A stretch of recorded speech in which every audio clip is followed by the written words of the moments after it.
3, 2, 1. Here we go!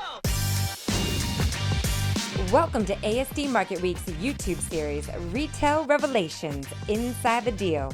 This is your all-access pass to the world of buying and selling in the retail space. We're getting candid and having real conversations on what it takes to get the deal done. This is Retail Revelations Inside the Deal. Hello and welcome to Retail Revelations Inside the Deal. I'm your host, Stephanie Beringhele, and today joining us all the way from sunny Arizona, we have Jenifer Steele. Jenifer, welcome to the show. Hi, Stephanie. So I'm going to really be honest with our audience. We're going to go back to how you and I first met. Do you remember? I do. We were at a conference called Whiz Bang Retailers, which is a group of smaller independent retailers in general. And we were having dinner and you walked up and I started chatting with you, which I'm very good at doing. And we had a really lovely evening. You never know who you're going to meet.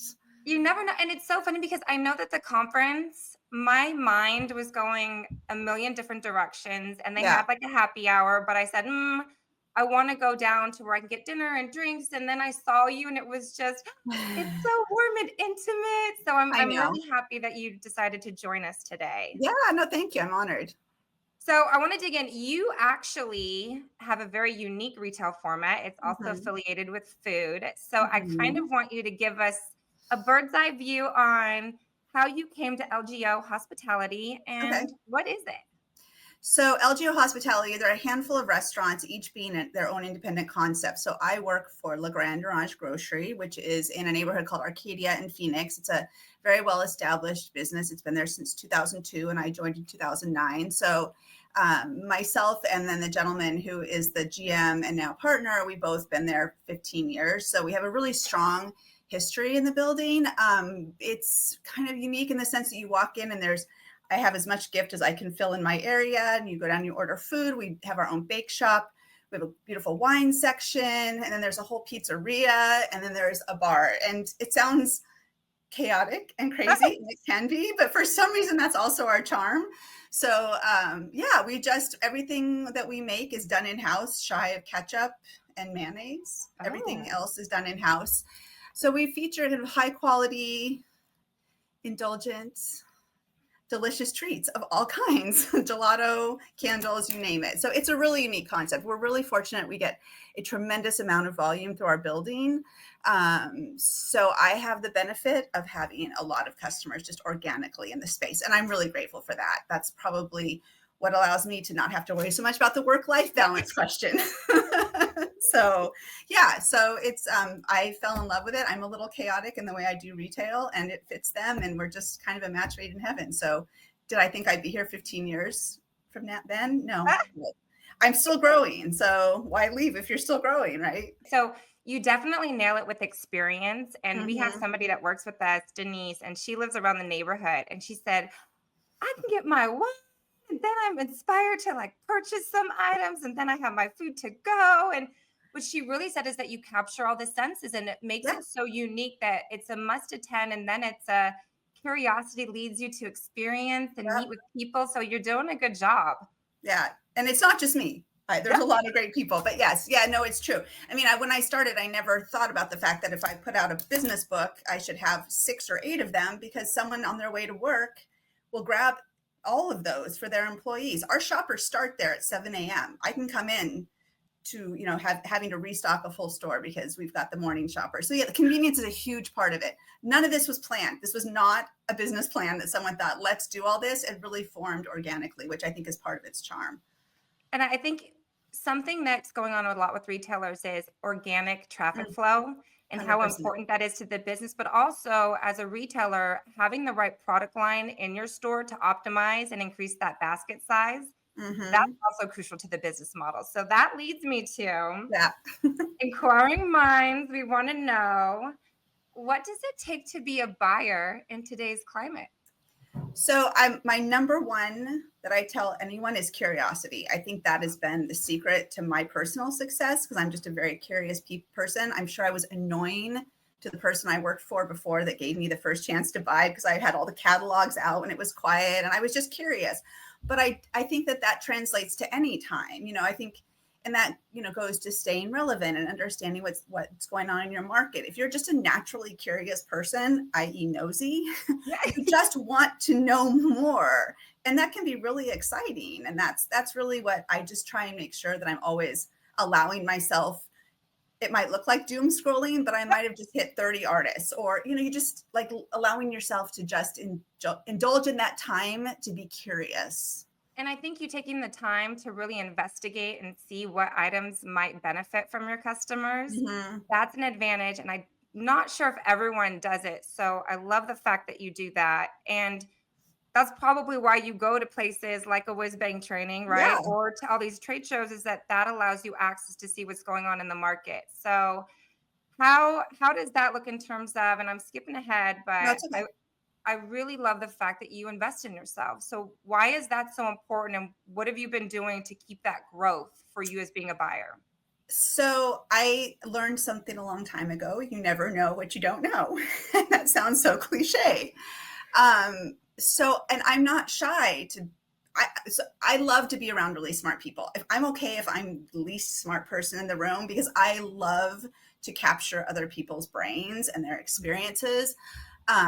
And so sometimes that investment is just talking to people that are maybe outside my expertise, but I know they're really good at what they do, say a psychologist or someone who works with the human brain. Retail psychology, there's a lot of these things that apply. That show is interesting. I will say I didn't necessarily learn a lot, but I benchmarked a lot, and that is super important too. It's okay I go to gift shows and don't buy anything, and that's okay too. Not ASD, of course, I will buy something. No, but it's important to understand that, like, just knowing that something is really important too. For me, the AI was the most interesting section because I hadn't played with that, and now I use it all the time. And I know, but for writing a job description for retail, or some of the things that are so kind of mundane, for lack of a better word, have those tools. That was really great. And then I met people, in which I didn't, and I'm actually not super extroverted. So you found me in a place where I'm very comfortable, because for me, food is very much of a friend comfort thing. Yeah. So that was easy to strike up a conversation. So yeah, I think that I travel quite a bit. I'm fortunate that that's something I've made a priority. Gosh, I read everything from really, there's no really, like décor to, I look at The Economist and scroll through that. Like I just like to have all these different inputs coming at me. So it's kind of like Pinterest. You have a vision board. You take a little bit of everything and see what's going to work for your customer base. Yeah. And I think also it's interesting, and this doesn't directly relate, but because I work in a restaurant, we call our customers guests. We don't call them customers. And when you have a guest approach, part of what I'm doing is like I connect with them, right? And that is kind of self-growth, is understanding where they are, what they're looking for. Right now, I just bought a handful of books on grief because, as you know, the LA fires, these are a lot of our customers that are going back and forth. And I'm not trying to take advantage of it, but if they can walk into a space and see something that's like, that makes me feel good. This is where I am right now. Like, that to me is self-growth. And so me just having this awareness of what's going on in my current community. That's so good. LA has been crazy this last week. It's been incredibly sad, but the community support has really come together, and it's absolutely beautiful. amazing. I know. And I think you providing that platform of having access to items like that, it's so important. And it goes into, I'm going to regress a little bit, but I had a mentor once, and he said, if you're not willing to invest in yourself, don't expect the company to do so. Oh, that's a great way to look at it. Yeah. He said every year he takes 10% of his income and he invests it, whether it's knowledge-based, like you were saying, books or webinars, or going to a conference, or updating his clothes, because he's a sales guy. So he said, my appearance is very important. But I thought it was such a great perspective of, why would you not invest in yourself so that you can optimize your skill set, your potential, and your future? That's really true. That's a great point. I'm going to remember that one. Well, you're already doing it. So no, but I have staff. I would like to, I can share some of these things with them because, they're still on the upward trajectory of their careers. So talk to me about inventory. You have a very your job is so important because not only are you scouting the best products to be placed into the storefronts, you're also trying to make sure that the reorders are there and that if something's not working, how do you get rid of it? So, Yeah. what does that look like? That full circle approach of Yeah. purchasing and making sure you have the reorders and all that stuff. So I have to preface this with we don't do real retail at LGO. So Okay. for someone who's newer to the buying, I will try and make this as applicable to more of a traditional retail environment. But the truth of it is there's a couple things we do a little differently. One is I have to do a full inventory every 30 days, which Okay. means at day 29, I start holding inventory like around the 25th, new inventory, which is not something you would do if you had a regular store. It's not a smart financial move. I'm also blessed with an average of 2,000 people a day through our door. So that means my turns are really, really high and fast. I do about between 5 and 6 time turn in a gift environment, which is nuts. That means we are constantly ordering and constantly receiving. Because if I buy, say, a $10,000 order, my team has to count that full order if it doesn't move out in 30 days. And that's a pretty big number. I mean, we're busy, but that's a lot of inventory. Yeah. So I tend to break those up into like $2,000. So I am constantly ordering and constantly receiving. I don't do clearance, generally speaking, and I don't even do sales. I buy wide and shallow. And if I see a hot seller, I just start reordering and reordering and reordering until I see it slow. Because we are in a neighborhood, and while we do get a lot of tourists, a lot of these people come in, I kid you not, once a day because they're buying coffee or they're buying lunch. And so I like to keep the store really, really fresh and constantly updating. And some of that, yes, you can do with merchandising, but it's also really fun for me and for my customer to see new merch. Like we don't constantly, every day something new goes out pretty much. So it's an interesting and a little bit different. To stay on top of it, I mean, I basically obsess over my PMix. So I don't have, the other reason it's not real retail, we don't work with a retail POS, we use a restaurant POS. So all I get, yes, interesting is a good word for it.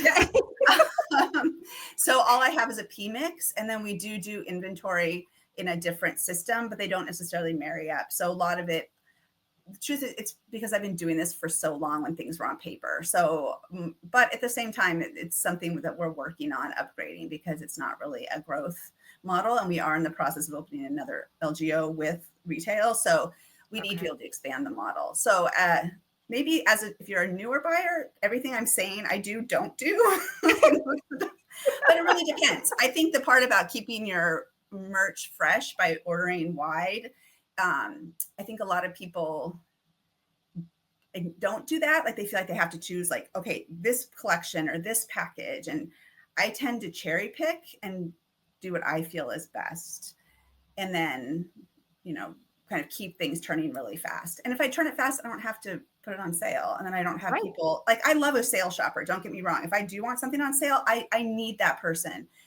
But when you have the same faces coming in 7 days a week, I don't want to train people to feel like they can always just wait for it to go on sale. No, buy it now before it's that doesn't gone. work for our model. It just doesn't work for our model. So yeah. And you mentioned so new and fresh. I'm a consumer. I'm a guest at restaurants. Yes, I want new. I don't want the same old stuff. So obviously a little bit of your gut reaction plays into that, but also I want to get your true thoughts on trends, right? So are there some trends that you're like, ooh, give it to me all day? Or is there some that you're like, I won't ever touch that. Okay. It's terrible. I can tell you the one that I'm really sad is fading out, which is anything that was kind of high quality desert theme. Because for a while we had just pick of the market, like cactus, everything, succulent, everything, great, like you name it. And now, because before that, it was just kind of your typical touristy vibe. And then that trend came along and it was great because I could put into our store something a little more elevated, but still met the needs, because I have kind of two groups. We've got the locals and we've got our visitors. And the visitors want to take home the cactus candles and they want to take home the t-shirt with the cactus on it. They want these things. So that was beautiful because I could actually put things on the shelf that I felt really good about. So that's fading. So I actually had a couple of vendors. I was like, how many of these do you have left? They're like 200. I'm like, I'll take all 200, because in that case, I know I can sell that forever. And I would rather, plus you get a little discount usually. Yeah. I'd rather hold that inventory. I'm okay counting that every month, right? That's kind of a staple. So yeah, and then Jellycat's really big right now. And I'm really lucky to have an account with them. They are not opening right now any new accounts. So I'm really grateful. Like, it's insane. It's almost Cabbage Patch Kid. Almost, for those who remember those trends. Yes. Yeah, it's insane. We just can't get it. So I'm on their website literally every day looking to see if I can order something. Yeah. I stalk their website. Yeah. I'm not afraid to admit it. Is there anything that you like would never touch because it just doesn't make sense for you? I have a no rooster rule. I've had that pretty much my entire career, because there's a fine line between like quality European casual vibe and roosters. I found that that's like, if you stick with a no rooster rule, you're always going to steer yourself in the right direction, for me. Yeah. I love that. So, okay. This one's a really fun question because I don't know how it works. And so I'm going to ask you as the expert, but you have your existing vendors, which you have to maintain those relationships. It's absolutely crucial for the business. There's also new vendors. So sometimes new vendors, they're like, how do I get a buyer's attention? Or what do I need to do to be successful? And how does a established buyer feel when they meet somebody new like me? What can I do to make that relationship start and really grow it? So what does that look like?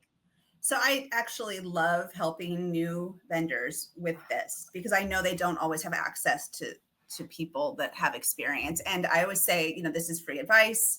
There'll be kernels. This is not the Bible, because every buyer you meet is going to say something a little bit different. It's just the nature of the beast. But I always say, be ready for prime time. Come to market or come to visit me or send me an email with, it doesn't have to be a PowerPoint presentation. It doesn't have to be even like super fancy photography, but have your pricing ready, have your production time ready, have your payment options ready, know who you're up against. Make sure your wholesale price is in line with that same type of product that's already on the market. Know who the players are and make sure it's a good product. Like, make sure you're putting the time in. Like, everyone says, oh, I can make candles. I love using candles as an example in retail because it's just something kind of everyone can relate to, right? But people are like, oh, I can do that in my kitchen. Well, yeah, that's how Patty Wax started, in her kitchen, and she did great. But I can promise you, because I've talked to her and she's amazing, even though she doesn't own it anymore. But she burned 1,000 candles before she took them to market. So having integrity with what you're bringing to market is actually ready for it, because it's not that we won't forgive, but there's a lot of candles out there. So if you haven't put the time into it and we get a product that's not great, we're probably not going to reorder because we have another 1,000. And the other thing too is, if you haven't taken the time to put your line sheet together, like, it's not my job to do your line sheet. I'm happy to sit down with you for 10 minutes and explain what I think you should have on your line sheet. That's different. But to walk in cold and be like, well, what do you think I should sell this for? Which happens all the time. So ask for help, but don't expect us to just do the work for you. And be prepared. That is the number one thing that we always tell clientele coming into the show is, you have to be ready for these questions. And maybe after you talk to a few people, you can adjust it. But if you don't have that game plan and you're not ready to hit that market hard, there's going to be some complications. And that's your first look to that client. So you want to make sure that you look like you know what you're doing. You're confident in your product. You've done the market review. So I agree with that. Yeah. And I think it's okay to flex too. Like, I tell people that, like, okay, like, I have a woman who does our private label candles. When she first did Atlanta, I said, well, why don't you put together like an opening kit? Because it needs to be worth your time. We all know too, there's buyers who are like, can I have 3 candles? Like, that's not worth your time. Even though you're new, you don't need to play that game. So put together like my best selling 6 of each scent kit, $300. If they can't do that, maybe not your customer, and things like that. But she could flex and be like, okay, I like you. I get that you can't do this. I like where you are. and she can do anything she wants, but I think it's really important to go in with some structure in your mind. And the other thing is just don't take no personally. It is not personal at all. You have no idea what the constraints of my store are. You don't know my customer. It is not personal. Me saying no, it breaks my heart sometimes when you're telling someone who's got their own line. And I'm like, it just means I'm not the right store for you. It doesn't mean that your product's bad or you're not doing it right. I'm just not the right store. Just brush it off and move on to the next person. That is such great advice. And I get told no all the time because I'm a mom and I have 2 kids and one's about to be a teenager. So I take it with a grain of salt. Yeah. I don't let it ruin my day. And then it becomes, okay, we've got, 8 more hours today. I'm going to have her say yes sometime today. That's right. And sometimes no turns into yes. Sometimes it's just timing. So, you've made your pitch. Everything. Yeah, totally. So you need a little bit of a thick skin to be on either side of this job for sure. It's not rocket science, but it does take a certain skill and it does take kind of a little bit of a thick skin. So how do you feel about seasonal shifts? So I know that holidays breed great opportunity, and you've got everything from a Mother's Day to Teacher Appreciation Day. There's so many holidays that are out there. You within your segment, do you optimize those, and how do you kind of approach a calendar year? So my holidays, I call my season September 15 through basically June 1st. So that's going to capture Halloween, Thanksgiving, Christmas, Valentine's Day, Easter, and Mother's Day. So that once that's over, my season, quote unquote, is over. Okay. It doesn't run in line with our business season. That's why I have to keep it separate. So I will start buying for next holidays now. I will go to market looking for some Christmas, but I'm not as heavy duty as some retailers will do all of their holiday. I like to leave a little flex. Okay. But sometimes just based on how things work nowadays, you have to get your orders in because the suppliers aren't even ordering it unless they know they're already going to have it pre-sold. So that's a different topic. But, I just try and stay ahead. I now put holiday out a month before the actual holiday. When I started, it was 2 weeks, but now it's a full month. So Valentine's has been out actually for about 5 days already. Okay. But it will constantly flow, right? So it's not like my whole holiday story goes out because of the way our customer base flows. I always want to have something, being put into this mix between that date and February 14th. Most of our shoppers will shop that holiday 10 days before. And so that's when I have to really make sure. And I will sell more Valentine's cards than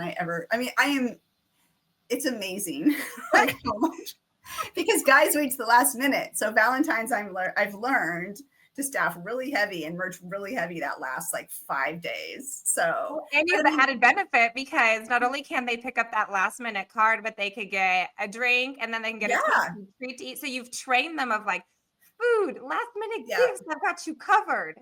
Well, and another point too is, that I have in my favor with this business is that, men, I don't all want to buy things at Target or Nordstrom. And I think that there's a little bit of intimidation of walking into more of an independent boutique vibe because they're like, I don't know what to say. And I'm the only person in here. Oh, I don't want to get pressured into buying something. I am so lucky because they don't have to talk to us at all. They know we're there. We are very friendly and we let them know we're there to help. And usually all you have to say is, hey, we can gift wrap for you. And they're like, and it's free. And they're like, I'll take it all. I really do think the comfort of the environment helps us a lot when it comes to men. They just let their guard down. And I think a lot of their wives love it because we're not selling $500 necklaces, maybe it's $125, but I don't think most women are expecting a $500 I would necklace. be so mad if my husband came home with a $500. I would be like, take it back. That's right. We can use that for something else. Yeah. So we have that kind of sweet spot. So. And that is a huge point of if you're going to be successful, you have to understand your demographics and you have to understand what your guests, what they lean in towards and what makes them comfortable. Because the more comfortable they are, the more willing they are to get curious and try new things. And then they're a consistent buyer. So I love that you've captured that. So you're heading out to ASD I Market. am. I We're so am. excited to I know. have I'm you. really excited. I am. And it's a big show, and I know I've that heard. you are a trained professional. So I want to get some of your tips for somebody who's heading out to a major market that's never been before, outside of comfy shoes, because we all know that. How do you approach a market so that you're successful? Okay, so today's version, 20 years ago version would like go to market, party all night, and go back to market.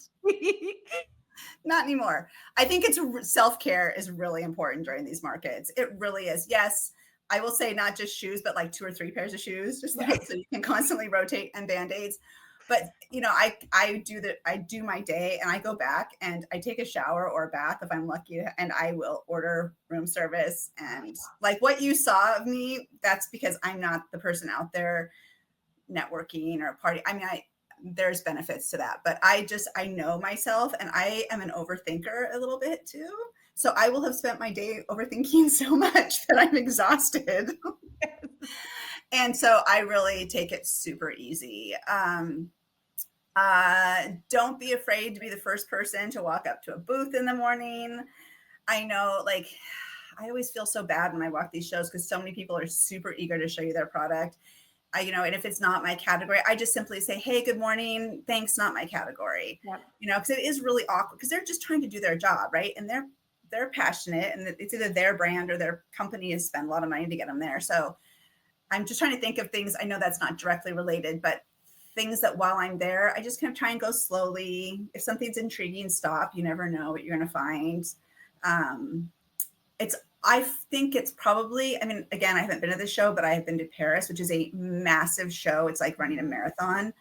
And I know that I'm not going to see everyone. And that's just what it is. But the beauty of it is you have the show every year. 2 times a year. And I would, if this was a show I'd been to, I would be working the guide more and seeing who's there. But I mean, also the fun of the job is like it's creative and fun. And I feel like buyers go with this, like, I have to find 13 pink t-shirts. And it's like, okay, find your 13 pink t-shirts and then wander around and see if maybe you find a turquoise t-shirt that like makes you have your heart flutter. That's when I think the real win of this job is don't get so stuck in the minutia of the budgets. Well, they're important, but the budgets and this and that, like, allow yourself to just walk around and absorb and see what's there. And I have a feeling based on what I've looked at, because I have done a little more research, that's going to be kind of like take it all in, see what's going on. I am a big fan of margin building, and I have a feeling I'm going to be like, why didn't I come to this show years ago? You are going to love that aspect. And we have the mobile app. So we've, used technology to our advantage, but you're right. Great. If you don't take the time, do the core business first. Yeah. But then allow you the chance to really explore, because there's no way to communicate what's on that floor through any kind of mobile app, through any kind of directory. You have to see it to believe it. You have to ask the questions, but it's definitely eye-opening, and it can be a lot of fun if you just, like you said, you got to take care of yourself first, because if you're tired, exhausted, and your brain can't consume anything else, you're not going to achieve anything. So I love that. No. Take care of yourself. Yeah. Drink your water, as we say in Arizona about everything. I don't drink the free alcohol. I don't know if this show does free alcohol, but the gift shows do. Oh no, we hydrate, water only. Sorry. I don't want to take the fun out of it. But it's just a bar. You can go over for a quick one, but there you go. When you're done, like how we met. but yeah, I just think, and I'm not that serious of a person, but I'm very serious when it comes. Like, it's really interesting, and again, goes back to the curiosity to see what's going to be put out there. So, good night's sleep, breakfast, keep drinking water. It sounds so boring and old, but that will allow you to have lots of fun and success. Yeah, That'll lead and have lots of great jammies on. That's right. Okay, so I only have one more question for you, and this one's actually a very big one. And that is, we're in 2025. There's a lot going on within the retail space, the economy, politics, so many things that are out of our control. So I guess, what's your perspective on what's the future of retail going into Q1, Q2, and Q3? I am a solid believer that independent retail is going to have some of its strongest years. I think that oh gosh, I have a lot to say on this. So I would say, first of all, stay focused on what you're doing and don't listen to the buzz. There's so many different perspectives. What's happening for the Gap has probably nothing to do with what's happening to a brick and mortar. That said, there could be another brick and mortar similar to yours that's downtown area is under construction and it's hurting them. There's so much noise. I really try and stay focused on my business. I mean, again, for a lot of this, I have 15 years in this business. I have 30 in this style of retail. So I have this luxury of 15 years of past numbers and past experience, and I don't take that lightly. But I do think, because I actually was having this conversation with a woman who is very established with a rep group, I said, you know what I think is missing, and I think what I can bring right now, and others who've done this for a while, is what was now called old-fashioned retail, where you actually kind of care. Like you think of your customers as guests. You actually get, I mean, it sounds so goofy, but like, it's so fun to see someone's face light up when they like discover a treat for a friend, right? Like, I have the best job in the world in that way, but I stay focused. I don't worry about the store that opened down the road. I just really try and do what I do, because there's always going to be noise. There's always going to be an election. There's always going to be terrible things happening in the world. There's always going to be great things happening in the world, but all we can do is control our world. And I really believe that. So does that mean you don't need your peers sometimes? If you're like, that's what WhizBang is great for, is giving a forum to people that can sit there and problem solve. And this isn't working for me, and what do you do? I'm not talking about ignoring that. That's your peer group. Those are the people that kind of we support each other through the good and the bad, right? I just mean like the news buzz and just all of what's out there. So I really think that this is our time. I think people, Amazon will always do well for what it does, but they're not hands-on. They don't know your kids' names. They don't care if it's your birthday. There's none of that. We still have that strength, and I hope it doesn't go away, because I think that we have to stay very dedicated to beautiful, clean stores and thoughtful, sincere service, and independent will be around forever. So well said. Bravo. Thank you. I could go on and on. It's such a funny concept, because you're right. It's going back to the roots, and it's really owning, this is my space, and I only want to be supported by positive people that we can all go through things. But you're right. If you let news and other things outside, it's never good for business. So spot on. Yeah. So, and I mean, I'm not trying to plug them, but that's why I went to this conference, is because they have a great support, like a Facebook group of smart people. We don't always agree with each other. Sometimes people are like, I don't think that's a great idea, but it's a really important peer group to have that. That's what you need to focus on, is finding your peer group, even if you don't know them face to face, finding people who kind of have the same ethos and the same drive, because there's always rough years. I mean, that's how the world is, but we'll be fine. And if we're not, we'll give you a hug. Or recommend a line that might work for you. You never know. So. You never know. And I totally lied. I told you that was going to be the last question. Okay. And we kind of already approached it, but how do you keep yourself sane through all of this stuff, the hard traveling? I know you're married, you've got a great husband and all that kind of stuff. So what keeps you just happy and going forward? I mean, it's curiosity. I truly love what I do. I love that I get to indulge myself and like, look at my job. I mean, I get to like help people find fun treats, and I'm not on the floor all the time, but when I am, I get paid to go to gift shows in cool places. I'm going to Vegas and New York, and sometimes I go to Paris, and like, so I take advantage of that a lot. That really feeds my soul. What I do is extremely sincere. We travel quite a bit. I mean, I hate to keep bouncing back, but like after 15 years, if I haven't figured it out in this one job, I probably shouldn't be here. But I will say, and actually my colleague, if he were here now, our GM, we've learned, if you met us in the summer in the store, you're going to get a very different person, because we've learned summer in Arizona is very quiet, if people don't know, for retail and business. So for us, that's when we recoup. So that's when you see us having 10-minute conversations with a guest, or because we know that we have to give ourselves that kind of soul satisfying time to reconnect with our why inside the building. And for any of us who succeeded here, it's really like a appreciation of the guest experience, because we know that come September, it is all out until the, we tell people, like, when you start here in the summer, hold on tight, because when fall comes and then we go into visitor season and spring training and waste management and all these different things. So I think it's just understanding the cycle of my business and knowing that now is a great time to take 2 weeks away.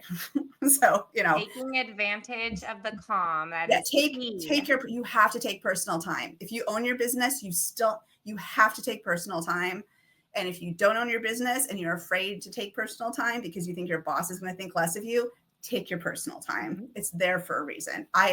Many years I was, I don't take vacation. That's cool. I'll just work. Like, no one gives you a gold star for burning out. And nobody needs you burned out. A company doesn't want to lose you over something as easy of you taking advantage of time and taking care of yourself. So take the time. Yeah, take the time. And if they do, wrong job, move on. Yeah.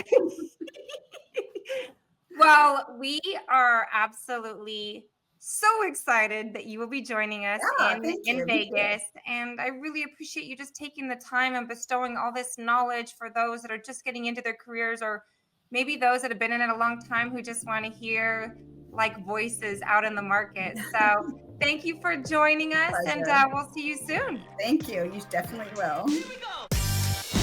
Thank you for joining us. We want you to be a part of the show, so let us know who you want to see and what stories you want to hear. Leave us a comment and make sure you like and subscribe.